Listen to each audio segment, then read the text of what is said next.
Hello, Brick Dark here.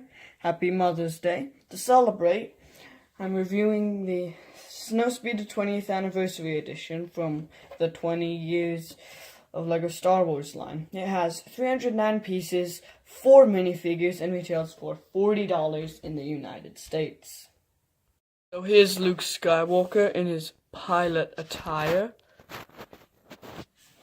He does come with a lightsaber and one of the short blasters. He does have nice jump suit, I can't speak today, I'm sorry, print, and a nice helmet print, which may be new. He doesn't use the new helmet, which people have complained about, but I think that's fine. The new helmet looks dumb and oversized, so I'm glad they went back to the old one.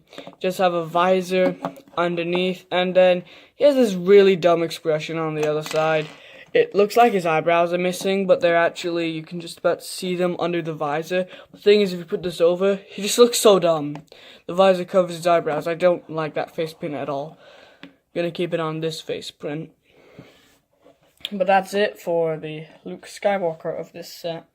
Here's Dak Ralter, and this character is made up of completely existing pieces. He does come with a short blaster, the same torso and leg prints as Luke.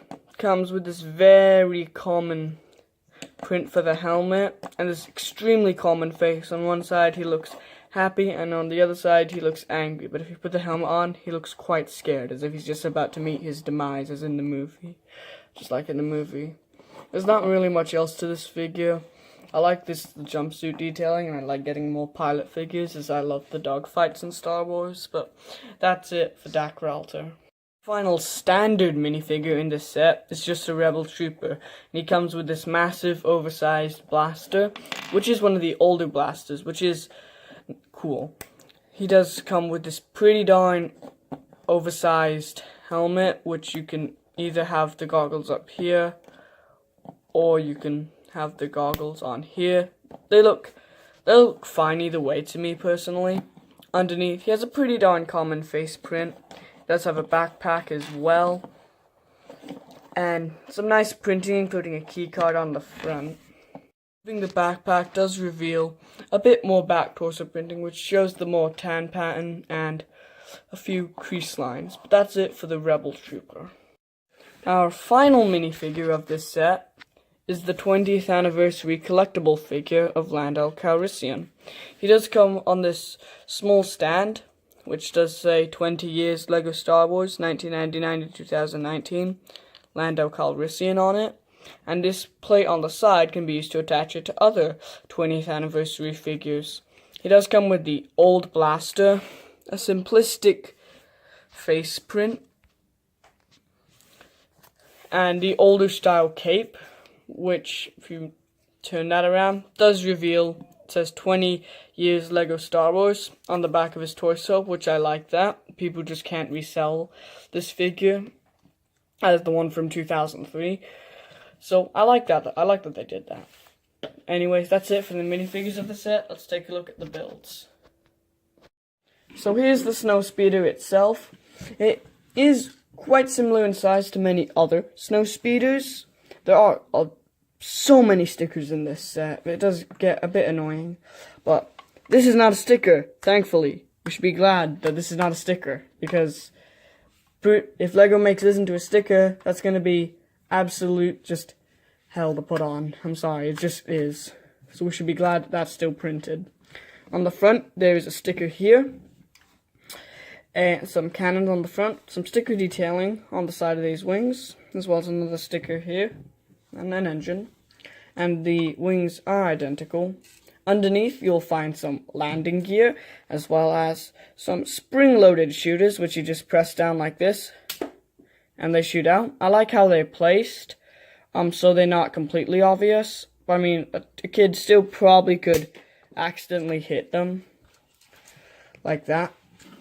But moving to the cockpit, you can open the cockpit in two ways. You can open up the whole thing, or you can just open up this section. Opening it up, there's room for both minifigures. Don't know why the helmet just came off. It seems very loosely attached, not as strong as other helmets, or previous helmets. I like that the figure is only attached using the grill, like there's no studs attached, because the Snowspeeder, one of the issues with the Snowspeeder was one of the minifigures was very hard to get out. So you can see there's this control panel, and then there's also this nice sticker which shows, it's kind of hard to see, but it does show like the Hoth landscape. There's enough room to fit both the blasters and the lightsaber in the back. There's a sticker on both sides that says ZZ, and then some of the Star Wars alphabet there. On the back there is a stud shooter, which, those works, you can just press it and it fires. And then there is the tow cable, which you can rotate like this, and it just tows down, just like that. You can wrap it around the AT-AT. I've always hated the string, always putting it on. I've just hated it. It's just so dumb and precise. The hole you need to get through is just so small. It's just so dumb to put on. I really wish LEGO would just change that. And like either just get rid of this or make it new.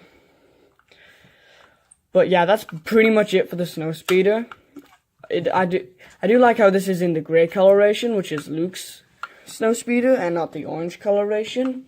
So they got that accurate, which is nice. And it'll go along very well with any Hoth like playset you have. Now there is one more side build to this set, and we're going to take a look at that, but that's it for the Snowspeeder. And the side build is one of those, I think, like anti-aircraft turrets. It is on a triangle plate, so it's going to take up less room, which I like. You can rotate this. You also move it up and down as it is on a Technic pin. There is a little 2x2 jumper that you can put the gun on. There's also a little clip to hold some electro binoculars, which is a pretty darn common piece, but it's still nice to get anyways. And then you have the actual turret itself. There's a little control panel right here, which you can move up and down, even though it doesn't have a print on it. It's kind of interesting. But then you have the cannon itself. Why is this on the side? Like, this stud shooter just looks so ugly, it looks so out of place. You're best off just taking that off completely, reattaching it and rotating it like this. So, it looks like that. That's your best bet if you want this to look better. The stud shooter just looks really out of place, and I don't like the stud shooter whatsoever. Other than that, it is a pretty darn simple build. It's nothing too complex or amazing here. But that's it for the builds of the set. Let's take a look at the box and then the instructions. The box for this is decently long. I like this 20th anniversary box art they have going on. And on the back, it is quite interesting, as it not only shows the features, but it also shows the other 20th anniversary figures and the original set that it's based off of, as well as a small bit of information. But that's it for the box. Instructions for this are small but thick, so there is actually some interesting things on the front. It talks about the first 20 years of LEGO Star Wars. It compares the 1999 Snowspeeder to the 2019 Snowspeeder. And it also talks a little bit about the Battle of Hoth in some different languages. And then at the end, there's an ad for there's a minifigure checklist for the other non-20th anniversary sets, and an ad for the action battle sets. But that's it for the instructions. So overall, this is a pretty good set. I like the minifigures included. The Snowspeeder is a great Snowspeeder. It's always nice to get multiples of. And the turret, if you take off the stud shooter, looks really good. Now, the thing is, this is $40. Now, I have a bit to talk about this price. A lot of people are really thinking this is really overpriced. And I do kind of agree. This should only really be $30. However, the price does make sense. Snowspeeder is $30. The 20th anniversary figure is $5. The radar dish is another $5. Combine that all, and you have $40. Now, do I agree with this price? No. Do I, accept it? Yeah. I mean, I think $40 is the maximum a Snowspeeder should be. Any higher, and you're just kind of starting to get, like, ridiculously overpriced.